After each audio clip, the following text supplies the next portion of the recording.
Alright, so starting with the flex team here, 3v4.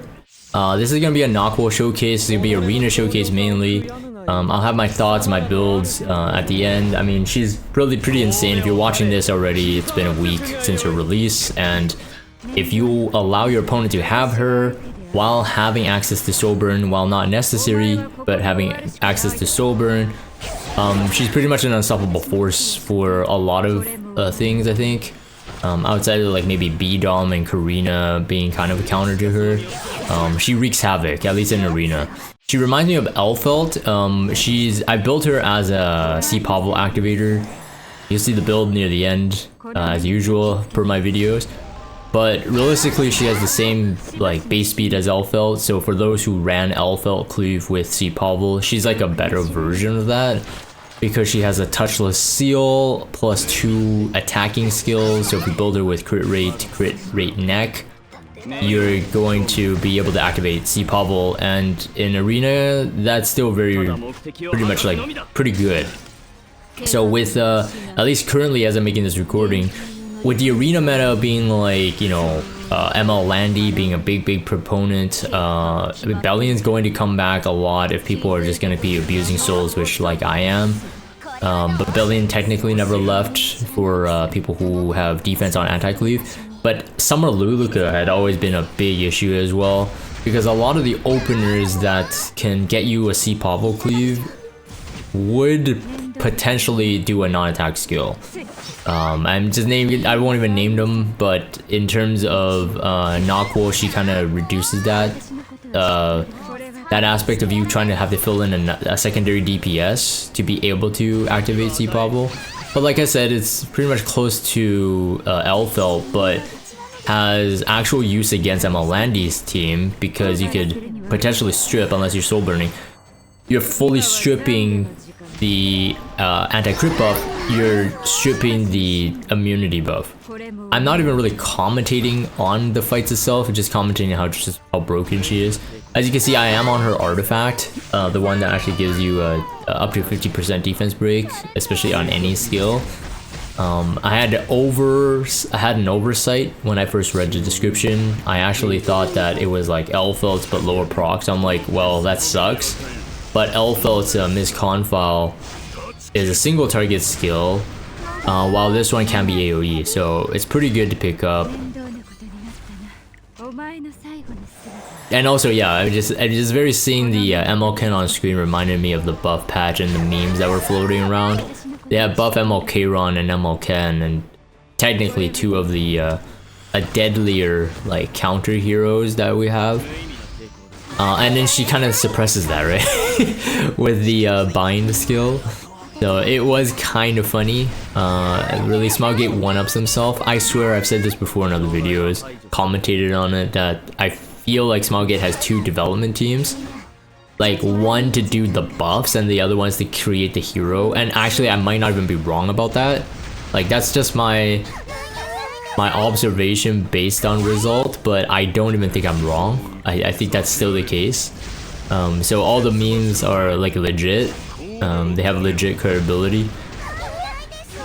But yeah, she's also very good in the Angel of Light. So in a lot of my fights you've seen up so far, I had Strays, right? Strays because with Benimaru's Tachi artifact, you know, giving me immunity while being able to have self-attack buff means that I don't need an attack buffer with my Nahkwol team, and it takes the Angel of Light S1, assuming that you reset her with your S3 on Nahkwol.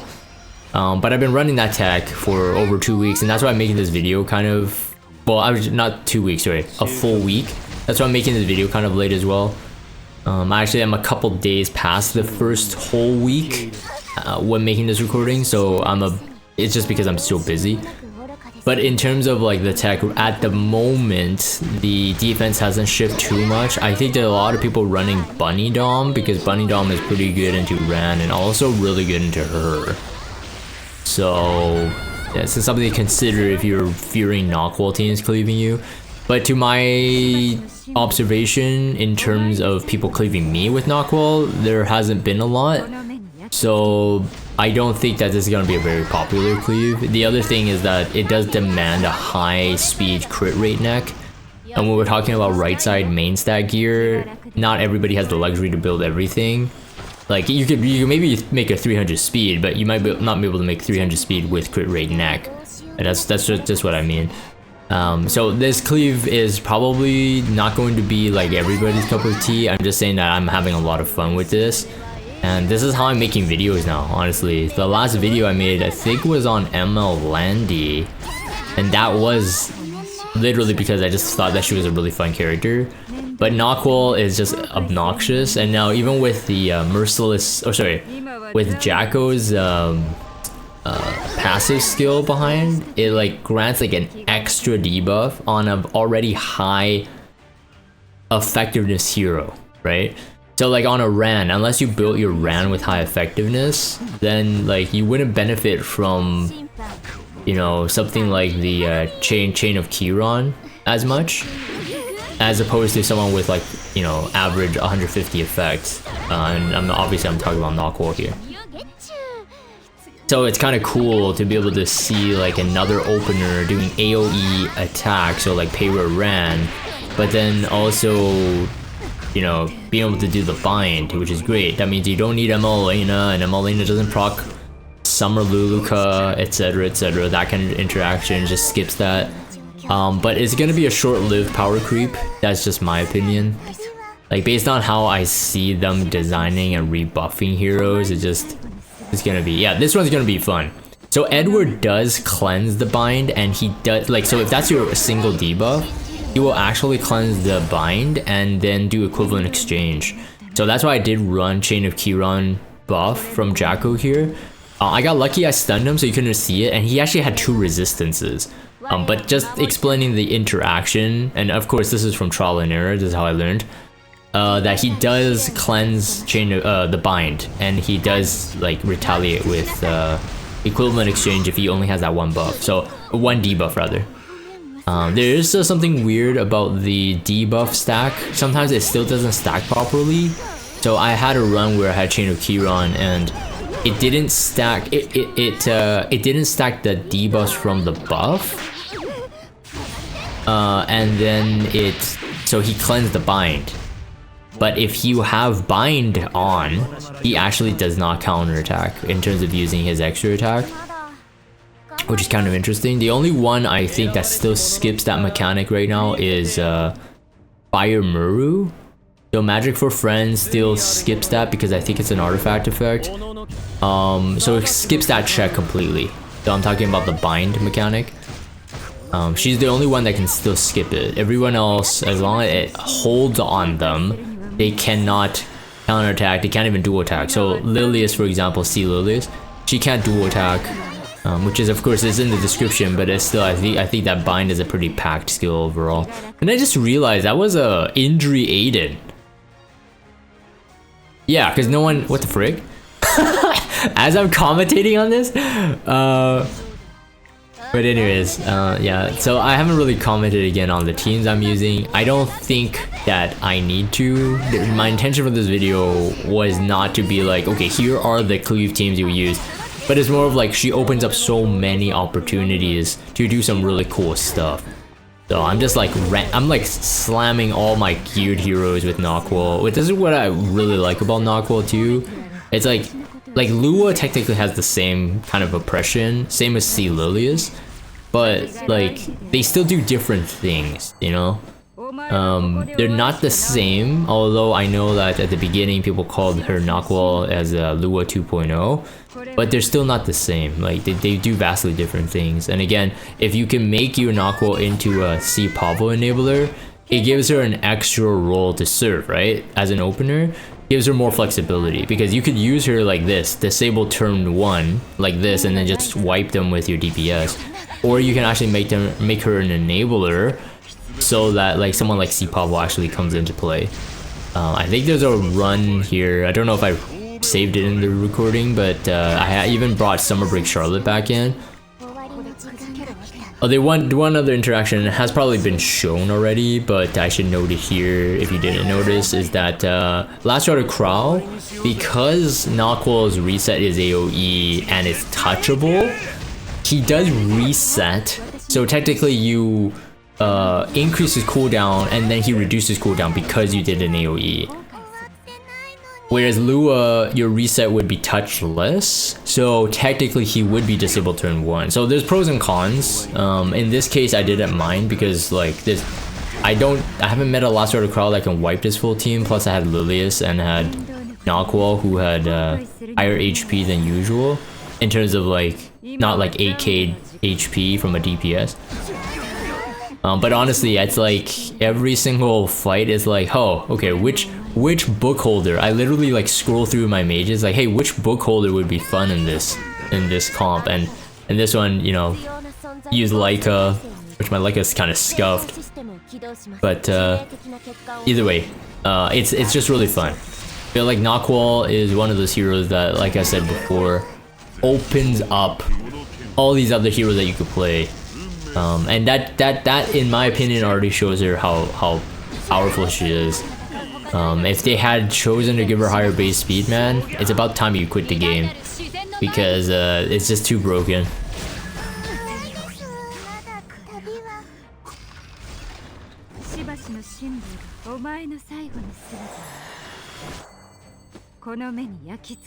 Yeah, see, you see me running these my strays, like I said, into the Angel of Light. And here, a lot of the times your seal is going to be on Landy, assuming you bring them into an ML Landy team. I do bring Nahkwol into even Bellion teams, that's like sometimes. But of course it's risky, right? With the soul burn, you're guaranteed something. Didn't kill anything there, which is really bad. The debuff I did on Leica was because I wasn't sure who had the highest base HP. I was assuming that ROL was the highest base HP or highest HP. I wanted to make sure that the target debuff was on the last order Crow. The cycling, just to note this in case I forget later, the cycling on Nahkwol's S2 is insane. It means that she can infinitely keep up speed buff. Like it's only 2 turns or something. It's like ridiculous. And then the very fact that she can push back on S1 just means that she cycles so much. Like I've had like fights throughout the week where I was able to seal 2 important heroes to seal. So in this case, for example, like Lionheart Sermia, but it was like another, like let's say ML Landy or something, and just like sealing 2 was like super. It was super big, at least for my comp. But it's just like she can seal so much quicker than ADS, you know. So like it's definitely a power creep for the debuff seal. And the very fact that she doesn't, it applies before she even lands the hit is pretty big.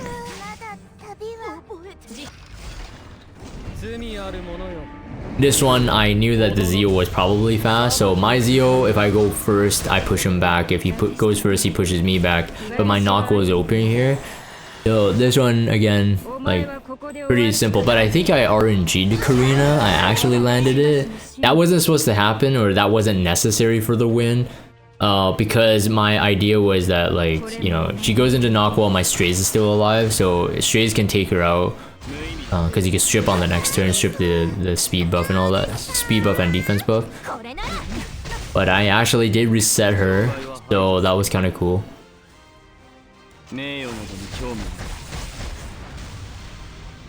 I wanted to see Pablo activated, otherwise there's times where I land the seal on Karina just to seal her, but because I have a C Pablo on this team, I had to choose someone else.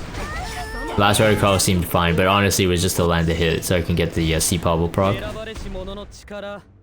This one, the C Lily is even slower than my Nahkwol. That's another thing with Nahkwol too, it's that, like, and also C Lilius, like C Lilius after the B-Dom buff, I think she's not as playable anymore. And even on a defensive team, she's just not as effective anymore. The B-Dom buff did finally fix things. Didn't land that seal there. It resisted.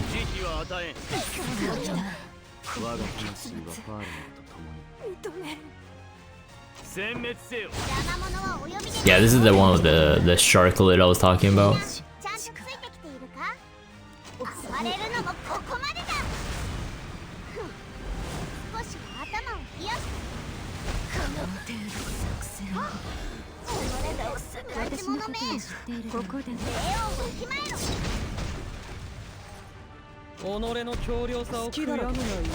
But like I said already, the Nahkwol's like skill set and access to soul burn, ignore resist means that like a ton of heroes could just be brought in.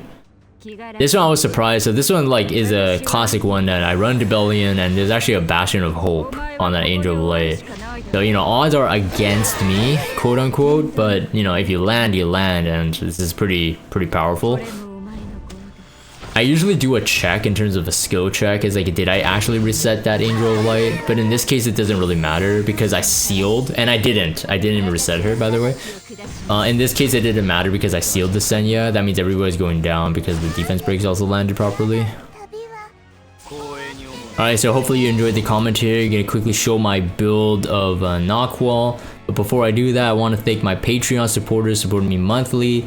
Light Neo, Potatoes, Deke Boy, and Return of Stone Thunder. Thank you, dude. Thank you guys for supporting me monthly. I'm gonna show you guys the build now.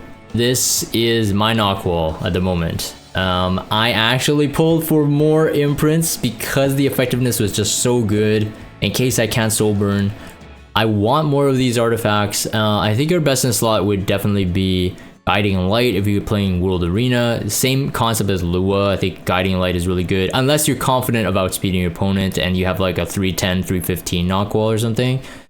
Then you should also, you know, donate your gear to me. In terms of if you're just a support, like I've been using, honestly she only needs the S3 to +3 as for the cooldown, obviously, and then the increased effect chance of 75 is really big for the silence, and you get a combat range to push back with 20%.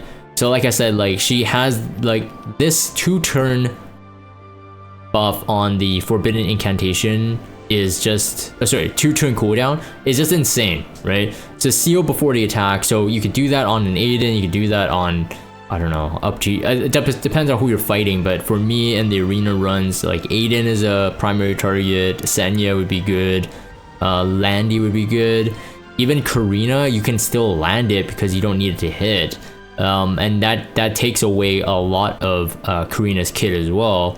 And then increased speed for 2 turns, so infinite speed buff. Like she's just insane, like the cycling is just too crazy. And then this skill, Spiritual Devouring as well, like 4-turn cooldown.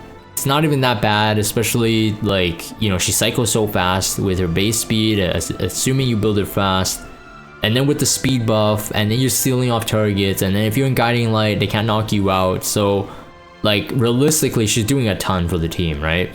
Doesn't matter what kind of team you're bringing, if you're not cleaving and she still gets first turn and you're like a turn 2 team, like a more aggressive or bruisery team, she's still going to be pulling a lot of weight just because she can bind, she can seal, she can strip, full strip as you can see here, dispelling all buffs. Like we haven't really had that in a long time. We had cool buff turn reduction like in Payra. We have a 2 buff dispel like in Ran, but like a full dispel, yeah, that's pretty nutty. And then grants extra turn, of course, and it ignores effect resist with the soul burn. So quite a packed skill set. I didn't do an initial thoughts video on it, but I didn't feel like it was needed, unless you guys are literally just waiting for my comment. This is because like she's not controversial. Like no one in their right mind would think that she wasn't good. The only way that she can't be good is if you don't have the gear for her. That's the only unfortunate part. But at the same time, it makes her more balanced. So I wouldn't say it's unfortunate. I think it's fortunate. Again, this artifact is pretty good. People were theory crafting like, you know, heroes like Athletica can benefit from it. I think a lot of rangers really benefit from it just because it's AoE. it opens another, like a totally different dimension to it. But of course, I think that this artifact will remain better on heroes that you would assume that you would outspeed your opponent. So if you have like a 300 speed Athletica, you had a 300 speed Nahkwol, or rather, sorry, the criteria keeps going up. It's really 310 now. Let's just talk about 310, right? 310 speed, of course, the dream. Yeah, this kind of artifact is going to be pretty good. And if at anything, it's going to be okay for PvE too. So if you have a couple of these and you actually don't have the heroes that can use this, like Guiding Light is better for your Nahkwol because she's 290 speed or something, then, you know, this is like worst case scenario is usable for PvE because the defense breaks, right? This is assuming you had a miscom file and there's a lot of AoE you need to duel out. But the very fact that this artifact, in my opinion, is like, it's good, coupled with her, like it makes her banner pretty good. I would say the banner combination is better than Lua because the spatial fan, the temporal spatial fan that Lua has, arguably speaking, like I would say it's not even that worth. Even if you could run a 310 Lua, I don't even think it's that worth because it depends on the type of heroes. Like, does it benefit from attack scaling and all that? You know, all that kind of stuff. So yeah, so here's my build right now. I'll show the stats. I mean, you guys seen this piece before. I'm very, very capped on top speed, which is unfortunate. But this neck, I've been running on my Ran for a long time. So I used to be a crit rate neck Ran, but now I got a crit damage upgrade, so I could use this on her. Since this doesn't really benefit anyone else outside of maybe Athletica, but she's much more fun at the moment. So this is definitely pretty fun. Yeah, so anyways, that's my thoughts on Nahkwol. I mean, it's not really a review, it's just that, yeah, she's pretty broken and lends it well to, you know, how the meta is currently always shifting. And apparently it was the same time after a World Cup or the World E7 World Championship that the that Lua was released, and then they released Nahkwol after this one as well. So conspiracy. So maybe the next year we'll play with her for a year or whatever, and then next year they will release someone stronger than Nahkwol and even at a faster base speed. Well, then we got a big issue. But anyways, I'm gonna end this here for the video recording. If you guys have Discord, check out the Discord server. Follow me on Twitter. Subscribe to YouTube if you haven't. As always, thank you guys for watching, and I will see you guys next time.